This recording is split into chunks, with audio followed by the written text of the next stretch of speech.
We invented it. So we decide what is the stuff that's necessary that we pass down. Nobody tells us what takes place historically. In other words, all you get is bits and pieces of stuff that people put together and what they consider to be important. And that's why we call this historicity. We don't call it history anymore, or historiography. It's somebody's writing about the history.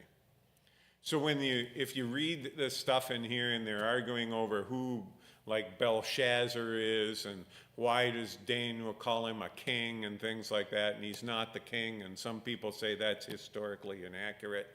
No, that's ridiculous. Because we don't know. They may have used king as a regional title, so he could have been the king of a region. We know that almost every city in the ancient world has its own king. They didn't have mayors. You know, what we would call a mayor would be a king. You know, he was the guy that ruled the city. And so when you see these things that people are saying there's historical inaccuracies in it, that's them. They're just making this stuff up. And normally it's people that make this stuff up because that's their job, is to make stuff up. So they do that, and they write papers for universities, and everybody says, aren't you smart, and all that garbage like that. And so what we understand and know about the book is actually very, very little. Now, can we attribute it to Daniel? Yes. Because Jesus, who is very reliable, says in the 15th verse of Matthew 24, when he talks about this, and the Greek word actually means a horrifying thing. It means something that's abhorrible. It actually comes from something that really stinks, is what the word means. Something that is really, really smelly, so smelly that it's detestable. And so when you see this horrible thing that leaves you desolate, and Jesus says, as is written, or as is said by the prophet Daniel, okay, then we're done. If Jesus says that this was from the prophet Daniel, then it's from the prophet Daniel. And that's really what we look at with this book. This is from the prophet Daniel. Well, why? Because Jesus said so. And that's all we need to know. We don't need to know when it was written. We don't need to know how it was assembled. We don't need anything else to know about it. It just comes from Daniel. And he is a prophet. So it doesn't matter that in the Jewish rabbis' understanding, he's really not. They place his book in the writings. It's not considered to be part of the prophets. And so that's up to them. You can't trust the rabbis for anything either. So it's not a good idea to always rely upon them. So that's their understanding of it, because actually to them it functions more historically, which is fine, because it does have a very strong historical element to it. So they place it in their canon within the writings, not within the prophets. But we look at what Jesus says. Jesus calls him a prophet. Good. Then we're good to go. He's a prophet. And this book is prophetic in that regard. It was written to be prophetic. But like I say, by far and away it is fulfilled. The purpose of the book is, of course, to establish this idea that God is God everywhere. That's the fundamental purpose of this book. So when they were carried off into exile, you understand that they weren't taken to a place that God wasn't. And when they were carried off into exile, that doesn't mean that God wasn't with them. And as a matter of fact, we understand very clearly from other of the prophetic writings that the only reason why they were carried off into exile was because God sent them off into exile. And so when we understand this, we recognize right away God is not just the God of Israel. He's not like the pagan deities. He doesn't have a geographical space that he occupies. He's God everywhere. So even at the point of Nebuchadnezzar rising to power in Babylon, God says he's the one who did that. And that Nebuchadnezzar was going to be God's instrument to chastise his people. And he would conquer them, and he would carry them off into exile, which is exactly what took place in about 586 BC or BCE. He sacked Jerusalem, and he carried them off into exile. The people of Judah, that was what happened in Judah. Israel was already gone. The northern tribes were gone. So this is what we see that happens at this point, and this is the purpose of the book, is to illustrate that Daniel, his prayers are heard, God is with him, he's with the other Hebrew boys, he is there because he's God everywhere. He has always been God everywhere, and he is always going to be God everywhere. There isn't a specific group of people that have God as their God. God is everyone's God, because in reality there aren't any other ones. There's only God, and God is the Lord. And God has full control of everything that is going to happen in this world. God and God alone reigns over all of these things. And that's really the message of Daniel. God is as much the God of Babylon, is as much the God of Persia as he is the God of Israel. There is no other, and he alone is God. And this is what's going to be exhibited in this book. We're going to see it again and again. Nebuchadnezzar, who's named for the god Nebu, or Nebo, of this Babylonian deity, doesn't know, but he actually serves the true God. He doesn't know it, and he doesn't know what's going on. He's going to find out, which he does. And this book exhibits that very clearly. He finds out this is the true God. Cyrus, who rises to power in Persia, is foretold by the prophet Isaiah in the 45th chapter. God says very clearly, Cyrus, I like Cyrus. He says, actually, and I hold Cyrus by his right hand. In other words, he has my favor. And there's no place that's going to be resistant to Cyrus. Cyrus will be able to conquer. Every place that he sets himself to conquer, he will conquer. And that's exactly what happened. From that, we get the Persian Empire. And so you understand the purpose of this book. The purpose of this book is to illustrate God is the Lord. He is the Lord everywhere. He is the Lord to everyone, whether they acknowledge him or know him or not, because that's what God says about Cyrus. He says, I'm going to do all of these things for Cyrus, but he doesn't know who I am.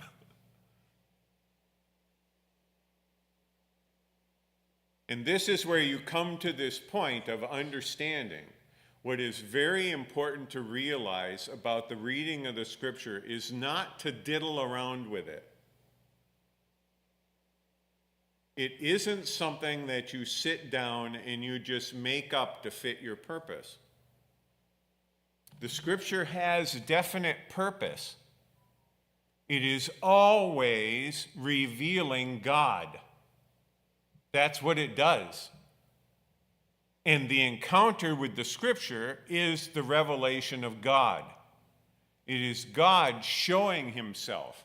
And God does this through historical events. He does this through prophecies. He does this through all of these things. But all of them have a singular value, which is to witness to God, which is really all that this book is for. Is so that the Israelites would realize that even at the point that they were carried off into exile, that God still remained faithful. He can't be faithless. He's always going to be faithful. And to all who put their trust in him, he will be faithful, no matter what circumstance they're in. No matter if they're carried off by an enemy, no matter if they're held in hostile territory, no matter what's going on, God still remains the Lord. And he still remains faithful to all of the people who are faithful to him.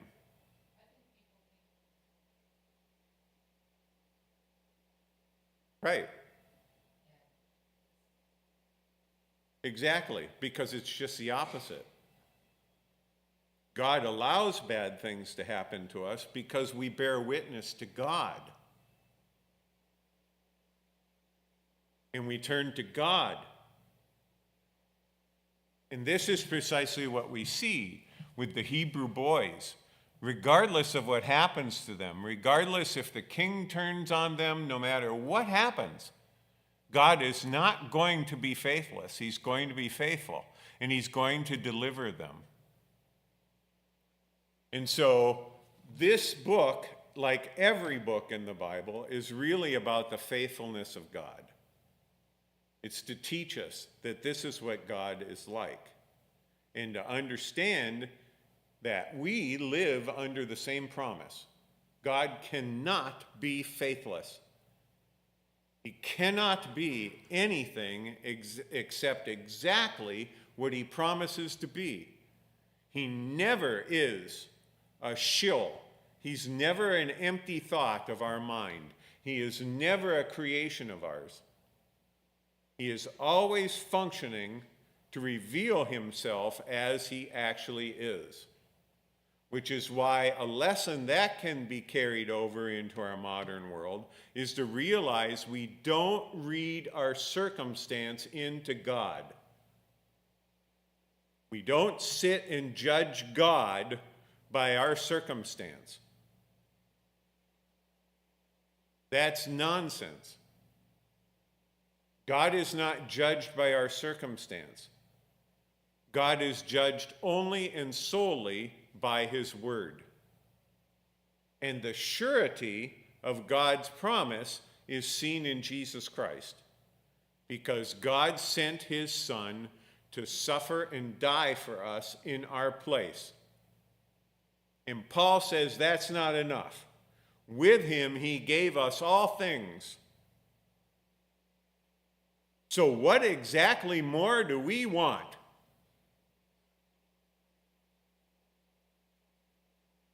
And this is precisely the point why you don't diddle with the Bible. You don't make it read your own garbage. You understand very clearly, you cultivate an understanding of it. You engage it so that you hear the voice of it. And that voice never changes. No matter what book you're reading, the voice never changes, because it's a singular voice. And this is why you don't listen to these people that make up all this goofy stuff about Daniel. It's worthless. It's silly nonsense. So you understand that's about all we can do with the book. We just read it for what it says, and we understand it within its time frame. And we understand what we can understand about it from what we're given to understand. The other stuff we don't make up. We don't know.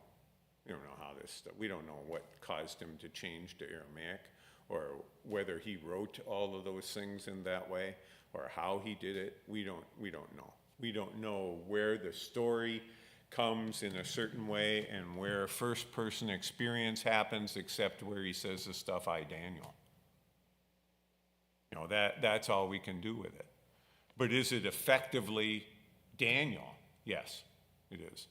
This is the teaching that God gave to Daniel and is passed on in his name.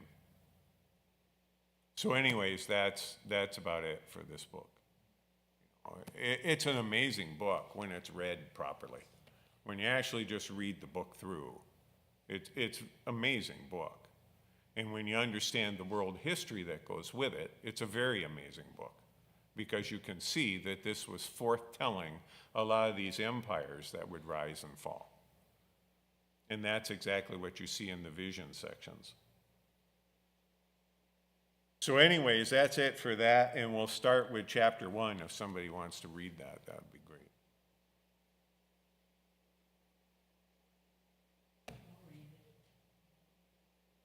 That's fine.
So you can see, of course, that, Daniel didn't write that. This is something that you see that in the background of things, this is supplied information. And that's what we need to understand about the composition of biblical books. They don't go necessarily the way we think that books are composed. But that doesn't make them unreliable. It doesn't make them less inspired or anything like that. They still have exactly the same value. The other thing you understand here is this is now a historic fulfillment of what was foretold both by Isaiah and Jeremiah. And Jeremiah in particular was living in the reign of these kings. And of course, he escaped to Egypt with another of the kings. But during his lifetime, he predicted the coming of Nebuchadnezzar, as did Isaiah. And so if you're interested in that, you can go back and read all that stuff and find out that this is exactly what was told them. Now, the other thing you realize is this goes all the way back to Moses. Because Moses told them, before he died, he was told by God to give instruction to the children of Israel.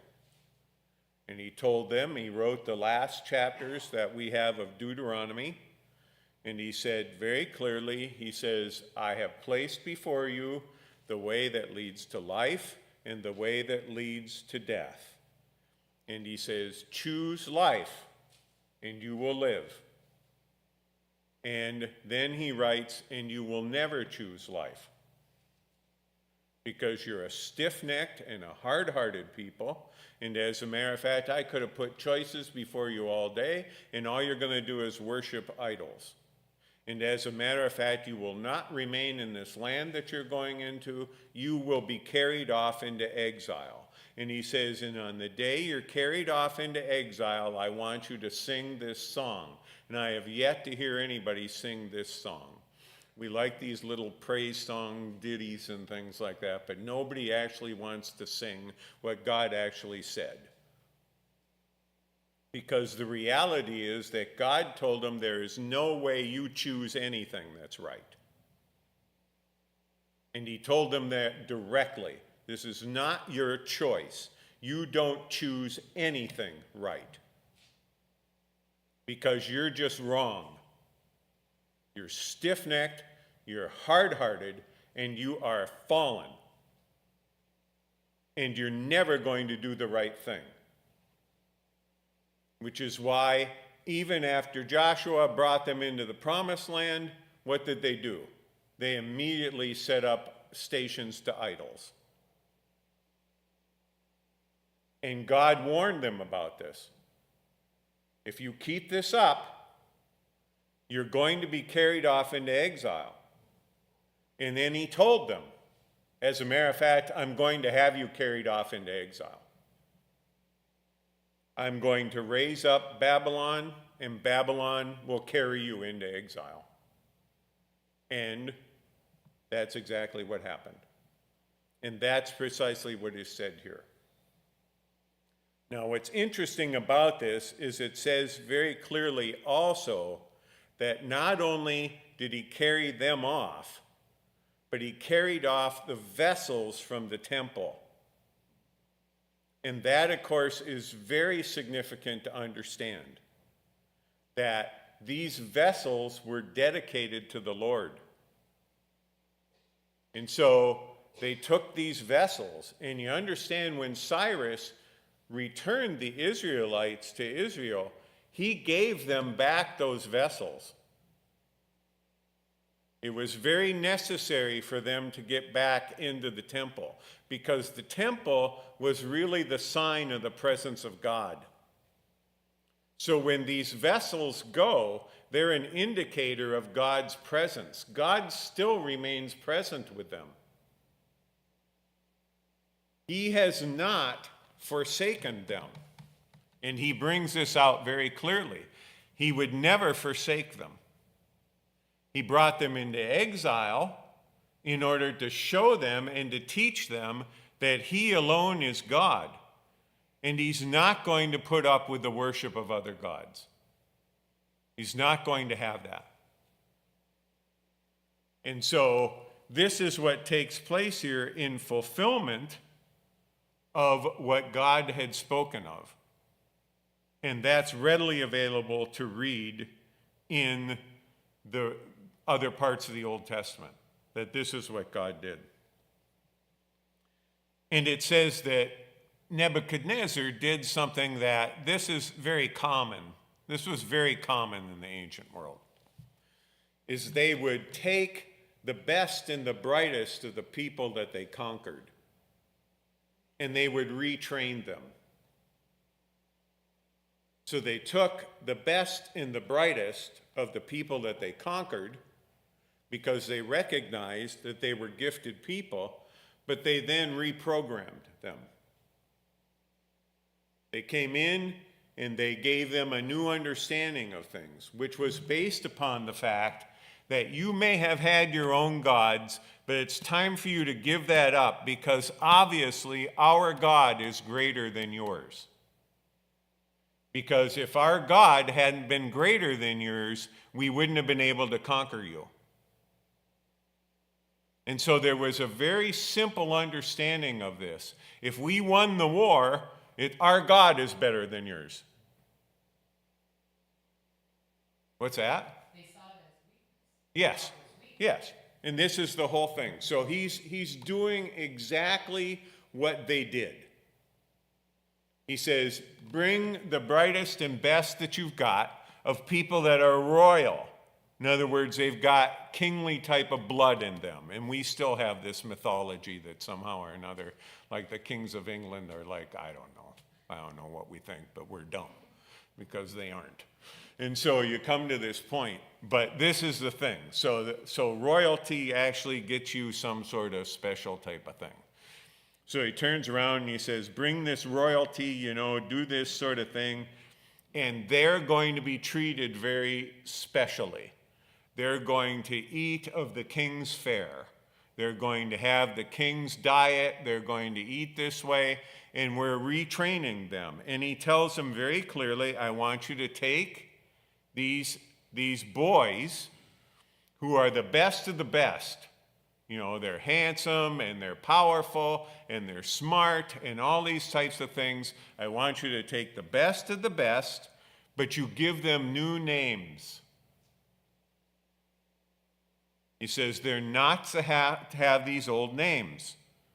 And Daniel means God is my judge, referring to Elohim in Hebrew. So the Hebrew God. So he changes his name to Belteshazzar, which means it can mean Bel protect the king, or it means Bel's prince, Bel's favored. So it's referring to the Babylonian god Bel. And then he takes Hananiah, whose name actually we're pretty familiar with. This would be Ananias. So that's a very popular name, and it shows up in the New Testament. There's people named Ananias.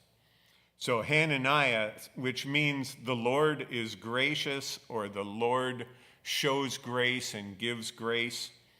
And he changes his name then to Shadrach, which means friend of the king, or also has the sense of referring to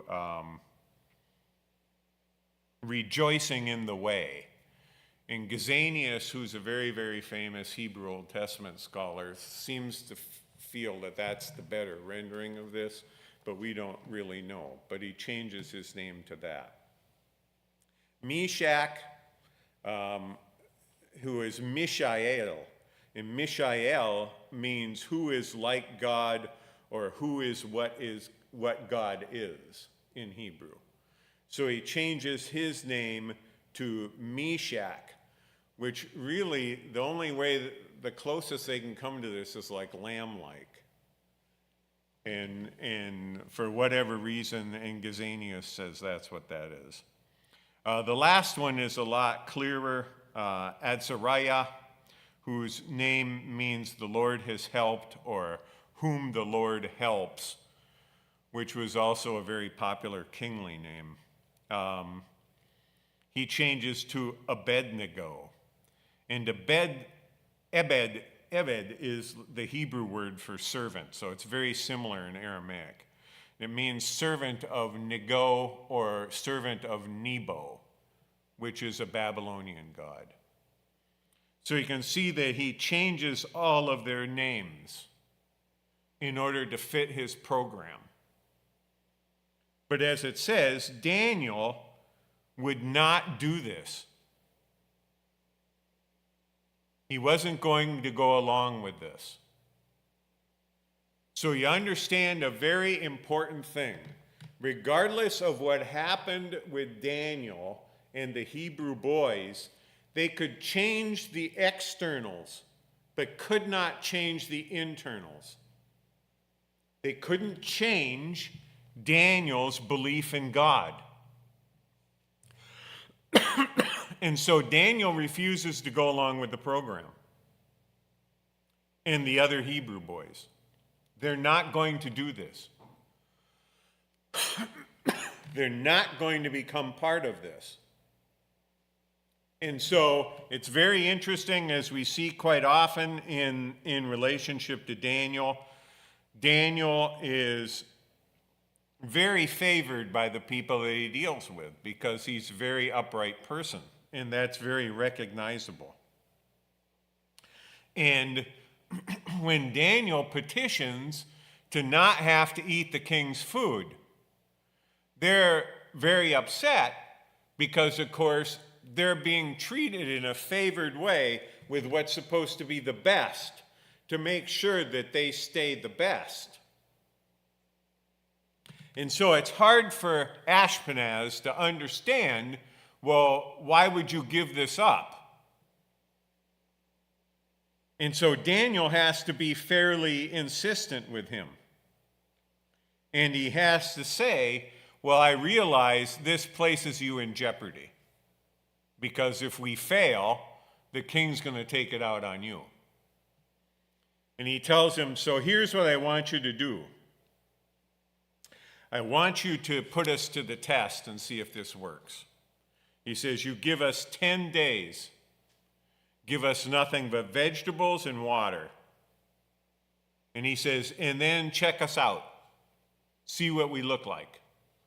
If we have failed or not. And he says, and he went along with this. And he gave him the 10 days.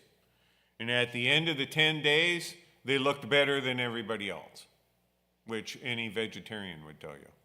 But this is how this goes. And of course, it comes at this point, and it says that from that point on, they went along with this program. They let them just eat the vegetables and have water, and they were fine. It says, also along with this, they were given to have tremendous knowledge and skill in learning and wisdom. They were given this very great insight from God to be able to handle all of these things. And Daniel, it says specifically, was given to understand visions, which of course becomes very important in the balance of the book. He's able to interpret these visions of Nebuchadnezzar, and he's able to bring out the reality of these things. It says that now at the end of the days that the king had said he should bring them in, and the prince of the eunuchs brought them in before Nebuchadnezzar, and the king communed with them, and among them all was found none like Daniel, Hananiah, Mishael, and Azariah. Therefore stood they before the king. And it says, and in all matters of wisdom and understanding that the king inquired of them, he found them 10 times better than all the magicians and astrologers that were in his realm. Now, these were very devoutly religious people. And you realize that. He's talking here about these Chaldeans. He's talking about these, we call them magicians. Actually, what he's talking about is people who were very, very devout religionists. And they had the ability to work certain signs and wonders. And they were historically noted for this. And so these were not a bunch of slime balls or anything like that. They weren't a bunch of people that were all mixed up or anything like that. They were very astute and very, very capable people. And so it says very clearly that these 4 Hebrew boys now were greater than all of them, which is to demonstrate very clearly that God is their God. And where God is the Lord, there the people of God abound. He has them abound in the goodness of everything. They don't lack. It's impossible for them to lack because God is with them. And you remember that's what the Apostle Paul says. I have learned in whatever circumstance I'm in, he says, I have learned to be satisfied. Because I understand that no matter what circumstance I'm in, God is with me. And now you understand the first chapter of Daniel. The first chapter of Daniel is to understand that kings are going to come and go. Nebuchadnezzar is going to come and go. He will be succeeded by other kings. There will be other kings to deal with. And this is going to happen all the way in Daniel's life until the first year of Cyrus, when Cyrus actually conquers Babylonia, and Cyrus then builds the Persian Empire. That doesn't change God at all. It has no effect upon God. God does all of this because God is the faithful God. He is the one true God. And powers and governments and politics and all of this garbage is going to come and go. It's going to come and go. But God will remain entirely the same and entirely faithful wherever. God is always this way. And this is the first thing that you see with Daniel and the Hebrew boys. God has not forsaken them.